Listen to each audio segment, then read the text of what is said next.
Okay, hello. Hi. So I will be showing off how CustomVM works and how to develop new contracts within a CustomVM. Within this presentation, we will be defining a CustomVM as a blockchain that doesn't have a virtual machine and bytecode interpreter to execute smart contracts. What that means is that, for example, in an EVM blockchain, you're able to do a transaction with bytecode to deploy a new contract, and the VM itself is going to interpret that bytecode as the contract. On a custom VM without a VM, you don't have a VM to execute bytecode. So what happens is that to deploy new contracts, you need a base contract already developed within the blockchain itself. So it is embedded in the blockchain, and there you are able to create new instances of contracts within that blockchain. So yeah, basically, EVM blockchains are Turing complete, where you are able to deploy new contracts, generic contracts, and execute almost any code. But on custom VMs, the contracts, the instances, the logic, everything, it has to be already be baked within the binary that's running your blockchain. So it's not possible to do a transaction to add new logic to a contract. This is a clear downside for custom VMs, but comparing to EVMs, a custom VM excels in performance. So, for example, you have multiple benefits when you are creating a contract within a custom VM. One, you are able to take full advantage of the language you're using. For example, on our case, we are creating a custom VM template for developers that is made on C++. Because of that, we are able to not only take advantage of the language itself, but also the compiler and its speeds. For example, we did a benchmark comparing ERC20 transfers on EVM and Arbiter SDK. On EVM, it averages around 300 to 200 microseconds per transfer, while on Arbiter SDK, it averages around 1 microsecond per transfer. This is most likely 100 times faster than EVM, the execution. Basically, that allows developers to do much more complex things. One of which, for example, is iterating containers. Is there any developer here? Yeah. Have you ever wanted to loop a mapping? Yeah, and I actually followed up with some libraries package. I'm not only outside for that. Yeah, and like if you on Solidity, you cannot know the keys of the mapping if you don't know the keys beforehand. It's impossible. Within Arbiter SDK, you are able to loop the containers, so you are able to increase the complexity of your contract.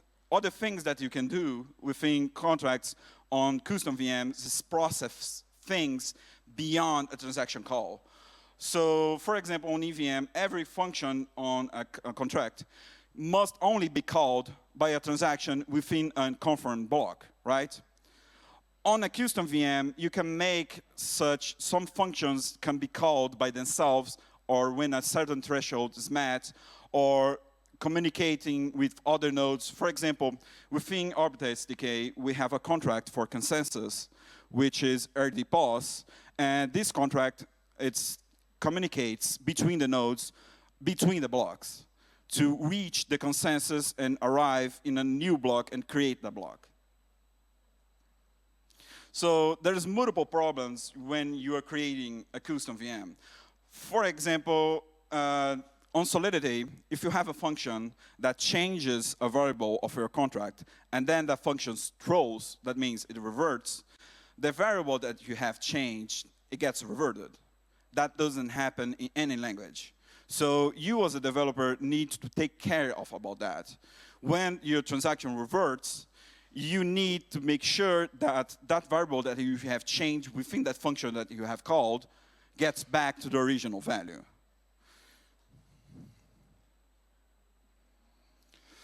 Another thing that you have to pay attention is that if your contract is doing operation besides blocks, besides a transaction call, you need to make sure that that operation is deterministic and happens the same way across all the multiple nodes within your network.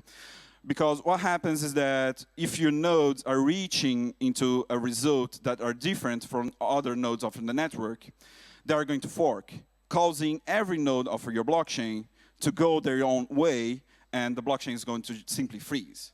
You need to pay attention to these rules while developing a contract. Another thing is, while you're creating a custom VM blockchain, you really don't want to recreate all the libraries front end, like when you're making a website for the user to interact with your contract.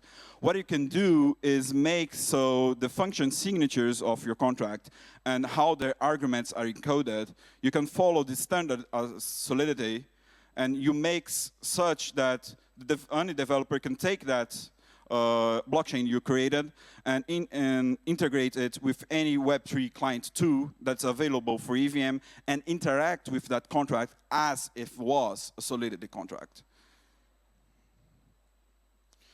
So another thing is that as you are not running on a VM, you have to take care about the variables within your contract and the database access for it.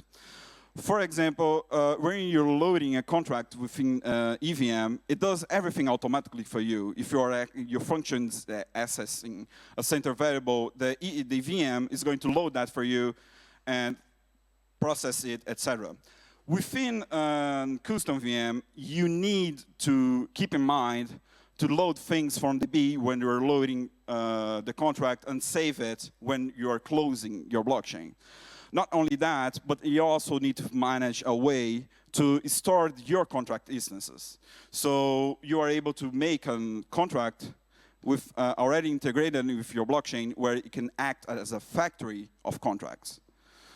And you are able to deploy new instances for it. So on EVM, everything is already on database, but database access on EVM is too expensive.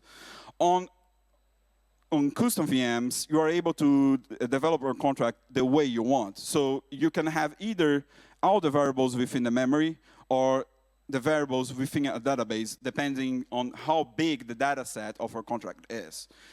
If you're using everything on the memory, you can take advantage of the performance. But not only that, we allow the custom VMs allow developers to create and use any database they want. So, for example, you can use LevelDB on an SQL database or RocksDB, anything. You're free to use whatever you want. So, one of the things you can do to protect your contracts against reverts is creating something what we call safe variables. Basically, these safe variables classes are variables that have two values. One which is the original value and one which is the temporary value.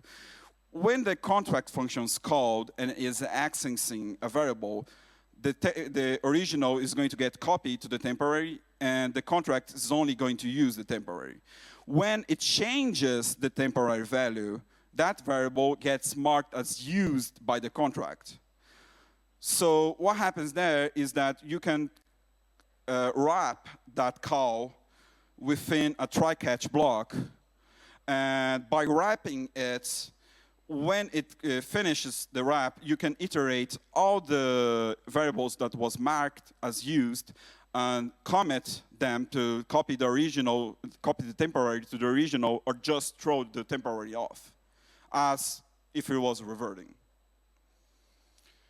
So as I have said, in custom VMs, you don't have a VM. You need to implement something we call a contract manager in order to be able to deploy new instances of contracts. So in Orbit SDK, we provide multiple solutions for these type of contracts. Right now, we provide for developers dynamic contracts and protocol contracts. Basically, dynamic contracts are contracts that are more akin to Solidity, and they have all the protection against reversion for you as developer to not have to worry about it. But then you're still kind of limited to a transaction call. So dynamic contracts are similar to Solidity contracts. You can only call functions that are within a block, within a transaction, etc. But you are able to do much more than you are able to do in Solidity. Right now, you can loop mappings, and as I have said, it's 100 times faster. On protocol contracts, the thing gets to a whole another level. You are able to develop the contract as you wish. You can make so functions can be called beyond the transaction call. You can make so the contract itself does the HTTP request to somewhere you are pointing at.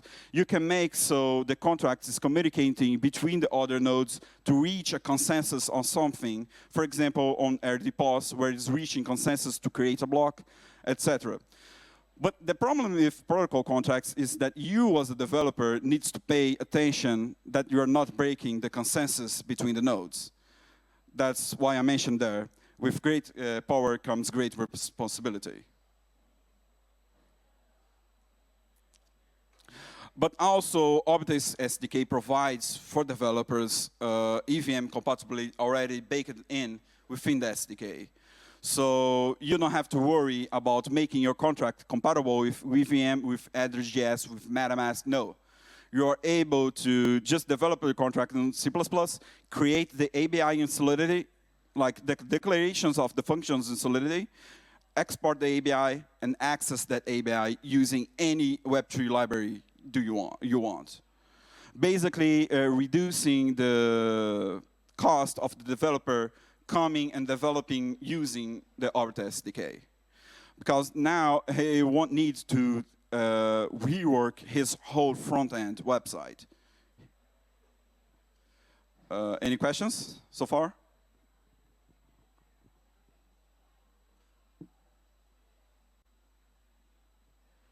Yes? She's got a microphone. Hear me? Oh, sweet. Word. There might be a silly question, but can you give me an example of a smart contract that can break the consensus on the protocol? Like, what would that actually look like? Absolutely. What happens is that, for example, you have a function that's being called right after a block ends.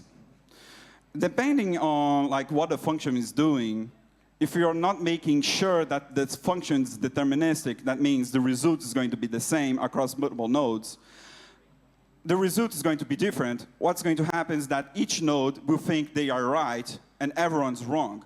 So each node is going to fork it on their own network and causing the blockchain to halt.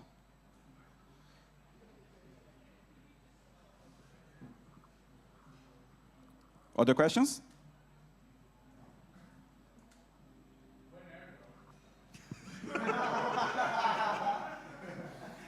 No airdrop.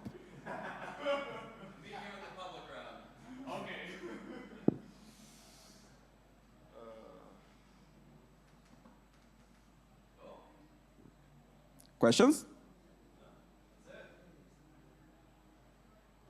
That's it.